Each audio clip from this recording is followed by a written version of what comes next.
Mrinal, I would like to get to understand from you what is your preference on this, or if it can be a preference between lift and shift versus refactoring in application migration.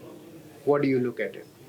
How do you? Um, I mean, the preference would always be to refactor because when you are migrating from one environment to the other, to take the full potential of that environment, just lifting it from your previous infrastructure from where you're lifting it from might have been designed for a completely different scenario, like, from on-prem to cloud or something like that.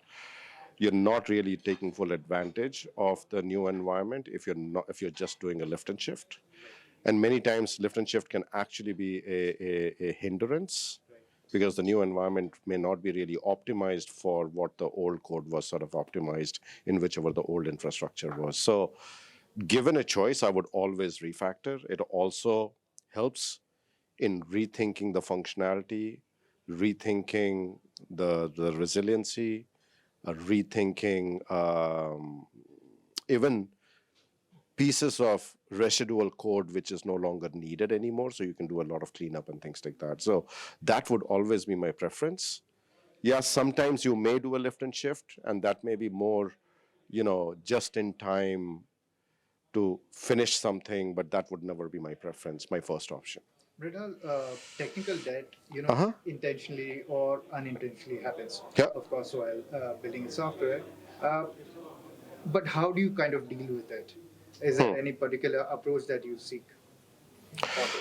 Well, I mean, so the approach that we typically take is like first we try to design or architect our systems, which will be the ideal state where we want to get to, right? And then to build to an ideal state is always requires infinite number of resources, infinite number of time, so amount of time. So that's where the compromises come in. I think the intent is how do we know we are deliberate in terms of taking tech debts, right? And are we taking tech debts which is going to bite us in the short term or in the long term, right? Sometimes there's a pressure of go to market. And so we may take some of those tech debts. And like I say, like even in real life, not all debts are bad, right? Like mortgage to buy a home, not a bad debt if the asset is going to increase in value. So some debts we can live with for a longer period of time. The way my approach is, if this debt is going to come and haunt me in a very short span of time, then the question is it really worth taking it, right? And sometimes it is the market pressure, go to market and things like that. Those are the reasons why you take a tech debt. Others, I think if you take it for whatever reason you have taken it, what is your plan to pay it off, right? So, like for example, when I do my engineering planning, there is a certain amount of bandwidth I allocate for what we keep, say, KTLO and things like that, which is to manage the systems, monitor the systems, make sure they're running.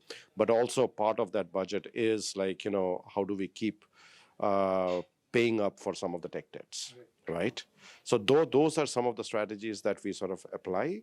And in some cases, tech debts are not obvious at the time when you design the system, but because the requirements changed or the market changed or the customer expectation changed, what you thought was a mainstream use case may become like a burden for you. So how do you clean it up as we sort of go along? Right. Yeah. Thank you for sharing those insights, of course. Thank you for, I hope you have a great dinner.